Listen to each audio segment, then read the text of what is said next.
আমি আমার স্বামীর পায়ে সালাম দিয়ে বললাম সাবধানে যেও আর দুপুরে লাঞ্চ করে নিও। এটা দেখে পাশে থাকা আমার বান্ধবী ভুরু কুচকিয়ে ফেললো। এরপর আমার স্বামীও আমার মাথায় হাত রেখে বলল, আচ্ছা ঠিক আছে, তুমিও সাবধানে থেকো, আমি যাচ্ছি। এই বলে আমার স্বামী তার অফিসে চলে গেল। বান্ধবী টিটকারি সুরে বলে, এই যুগে কেউ স্বামীর পায়ে সালাম করে নাকি? এত খ্যাত কেন তুই? আমি বললাম আমার স্বামীকে আমি সালাম করব।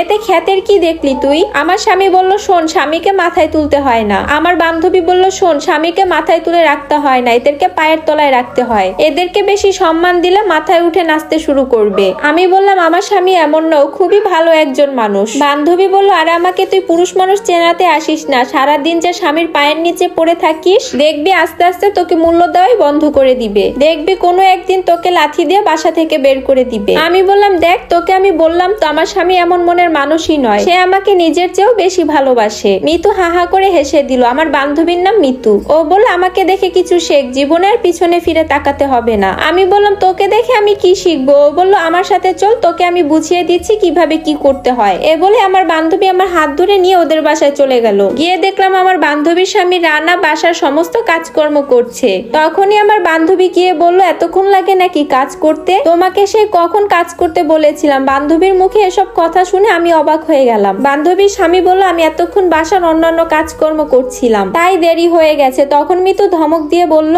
কাজ করছিলে নাকি বসে বসে ফোনে আড্ডা মারছিলে? আমি চুপ করে ওর আচরণগুলো দেখতে থাকি। তখন রানা ভাইয়া বলল, আমি সত্যি ফোন চালাইনি। মিতু রেগে গিয়ে বলল, আবার আমার মুখে মুখে তর্ক করছিস তুই? একটা কথাও বলবি না, চুপচাপ কাজ করে রান্না করে নিস। রানা ভাইয়ার চোখের পানি টলমলো করছে বাহিরের একজন লোকের সামনে তাকে এইভাবে তার স্ত্রী অপমান করছে বলে। তখন ভাইয়া কান্নার সুরে বলল, তুমি একজন অপরিচিত মানুষের সামনে আমাকে এইভাবে অপমান করছো, আমাকে অসম্মান করছো। তখন মিতু বলল, তোমাকে কি আমায় মাথায় নিয়ে নাচতে হবে? এ কথা শুনে রানা ভাইয়া চুপ হয়ে গেল, তারপর আবার কাজ করতে লাগলো।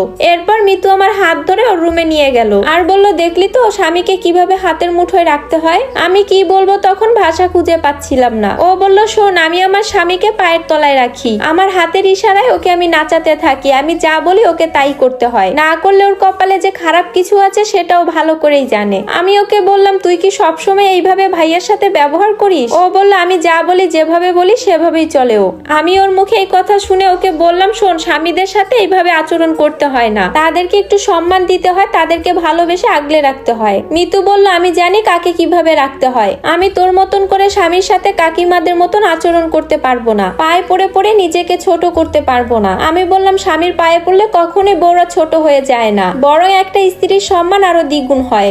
আজকে আমি আসি। আর হ্যাঁ, তোর এইসব দেখে আমার ভাবতেই কষ্ট হচ্ছে, তুই আমার বান্ধবী, তুই তো এমন ছিলি না। মিতু বলল, সময়ের সাথে সাথে সবকিছুই বদলে যায়। আমি বললাম, তোর এই বদল সুখ না, দুঃখ টেনে নিয়ে আসবে। এখনো নিজেকে বুঝা আর স্বামীর সোহাগে থাক। আমি আর কিছু না বলে ওদের বাসা থেকে চলে আসলাম। কিছুদিন পর আমার বান্ধবী আমাদের বাসায় আসলো। এরপর আমার বান্ধবীর স্বামী রানা ভাইয়াকে অনেকবার কল দিলাম। রানা ভাইয়া ফোনটা রিসিভ করতে হ্যালো বলতেই আমি আতঙ্কিত কণ্ঠে তাকে বললাম, আপনার স্ত্রী অ্যাক্সিডেন্ট করে হসপিটালে ভর্তি, দ্রুত 6 লক্ষ টাকা নিয়ে আপনি হসপিটালে চলে আসুন। এ কথাটা শোনা মাত্র একাকাশ ঘৃণা নিয়ে রানা ভাইয়া বলল, ও যদি মরেও যায় তাতে আমার কোনো আফসোস নাই, আমাকে দ্বিতীয়বার কল করে আর বিরক্ত করবেন না। আমি আবার বললাম, আপনার স্ত্রীর মাথা থেকে অনেক ব্লিডিং হচ্ছে, মৃত্যুর সাথে পাঞ্জা লড়ছে সে, আপনি এর সময় এগুলো কি বলছেন রানা সাহেব? সে বলল, মায়ের থেকে মাসির দরদ হলে আপনি চিকিৎসা করিয়ে নিন, আমি তার মুখও দেখতে চাই না, আমাকে আর আপনি বিরক্ত করবেন না। এই বলে সে ফোনটা কেটে দিল। এসব কথা শুনে আমার বান্ধবীর মৃত্যুর চোখে পানি চলে আসলো। আমি ওকে বললাম, তুই তাকে এতটাই অবহেলার অসম্মান করেছিস যে সে তোর মৃত্যুর খবর শুনেও আসতে রাজি হয়নি। মৃত্যু চুপ করে আছে, আর কোনো কথা বলল না। এরপর আমি বললাম, এবার তোকে আমি আমার প্রমাণটা দেই। এই বলে আমার বান্ধবীর হাত ধরে আমি আমার স্বামীর অফিসে চলে গেলাম। স্বামীর